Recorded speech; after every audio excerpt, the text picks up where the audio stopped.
साकेत में ही इनको मैथिली शरण गुप्त, इनको ये भी लगा 8वें सर्ग में मुख्य रूप से कैकेयी के बारे में बड़ा अच्छा लिखा है। कैकेयी का जितना अपमान रामायण में है, मानस में भी है ही लगभग। इस रचना को पढ़ के अब वो कैकेयी के प्रति करुणा का भाव आता है, संवेदना का भाव आता है। अच्छा, कैकेयी ने एक गलती तो की है, उसने मंथरा के बहकावे में आके, और मंथरा मतलब रामचरितमानस में तो कहा गया है कि जैसे ही पता लगा कि राम राजा बनेंगे, देवताओं ने योजना बनाई, अगर राम राजा बन गए तो रावण कैसे मरेगा, राम को भेजना जरूरी है। देवताओं ने सरस्वती से निवेदन किया, सरस्वती ने मंथरा की बुद्धि को हर लिया, और तब मंथरा ने कैकेयी को भड़काया। कोई नृप हो हम ही कहानी, चेरी छानी नहीं हो उबरानी। और तब कैकेयी ने वो पूरा जो महानाटक रचा अपने राजमहल में, जिसके परिणामतः राम सीता लक्ष्मण वनवास के लिए गए। गलती बड़ी है, पर ईमानदारी से बताइए कि हमारे पारिवारिक जीवन में क्या हम में से कोई भी ऐसा व्यक्ति है जो पूरे जीवन में ऐसी एकाध गलती ना करता हो,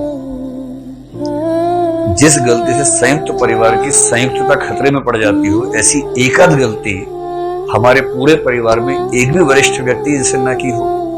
कभी ना कभी एकाध गलती ऐसी की ही होगी, किसी ने माथा खराब कर दिया होगा, दिमाग भ्रष्ट कर दिया होगा, ऐसी गलती कर दी होगी। तो कैकेयी को माफ करने में ऐसी क्या दिक्कत है भाई? जब चित्रकूट की सभा हुई, जब भरत गया है राम को वापस लाने के लिए, कैकेयी साथ में गई है, और उसमें प्रसंग बड़ा रोचक है, मानस में भी यहाँ भी।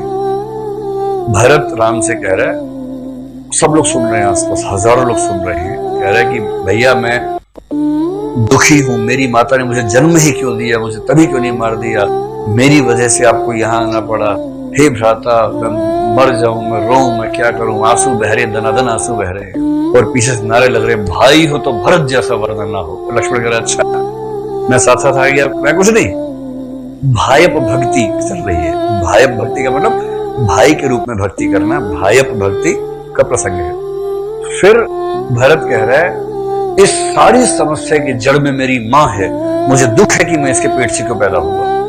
और कैकेयी वहां खड़ी है, जैसे उसका नाम बोला पूरी जनता ने मुंडी घुमा के देखा, कहां पर है, कैकेयी को मुंह देखा। ये प्रसंग है कि सबने घूम के देखा कैकेयी की तरफ। कैकेयी अपनी गर्दन झुकाए लज्जा में गढ़ी जा रही है जमीन के अंदर। फिर कैकेयी राम से कह रही है कि राम, मुझसे बहुत बड़ी भूल हुई, मेरा दिमाग ठीक से काम नहीं कर रहा था, गलती से मैंने ऐसा कर दिया, उसकी इतनी सजा काफी है कि मेरे पति की मृत्यु हो गई, मैं विधवा हो गई, अब तो मुझे अपनी गलती का प्रायश्चित करने का मौका दो, तुम लौट चलो मेरे साथ। राम द्वंद्व में। राम ने जनता से, गुरुओं से कहा कि इसका फैसला मैं आप पे छोड़ता हूं, आप बताएं क्या नैतिक रूप से उचित है, क्या अनुचित है। अब सबको लगा उचित अनुचित हम बताएंगे तो भगवान राम क्या बताएंगे फिर? तो सबने बहुत मंत्रणा की, फिर बोले हम सब मिलकर इसका फैसला आप पर ही छोड़ते हैं, आप ही तय कीजिए, हमारे बस की बात नहीं है। और अंत में राम ने खूब सोच के तय किया कि नहीं, पिता को वचन दिया था, पिता की मृत्यु हो गई है, मृत्यु के पश्चात पिता के वचन का उल्लंघन करना नैतिक रूप से ठीक नहीं होगा, क्योंकि रघुकुल रीत सदा चली आई, प्राण जाई पर वचन न गए, तो वनवास तो पूरा होके रहेगा। उसके बाद भरत रोते हुए लौटा है, खड़ाऊ लेके गया कि खड़ाऊ दो, मैं इसी खुद को मारूंगा बीच बीच में, इसी का शासन करेंगे। पूरा प्रसंग बहुत ड्रामेटिक है। चित्रकूट सभा को ठीक से पढ़कर ना बड़े से बड़े पत्थरों के अंदर से धाराएं फूट जाती हैं उनकी आंखों से। तो क्या कहा जाए, कैकेयी को लेकर जो अपमान का भाव परंपरा में था, तो कैकेयी के प्रति संवेदना का भाव दिखाई पड़ता है। कैकेयी भी इस सेंस में उपेक्षित है कि उसकी एक गलती पर इतिहास ने इतना उसको भ्रष्ट बना दिया, जबकि इससे ज्यादा बड़ी गलती कमबख्त उसने की थी। क्या नाम था? युधिष्ठिर, उसका धर्मराज, पत्नी को जुआ में लगा दिया है। धर्मराज जी क्या कर रहे हैं? जुआ खेल रहे हैं। जुआ में क्या लगा है? बीवी को लगा दिया है।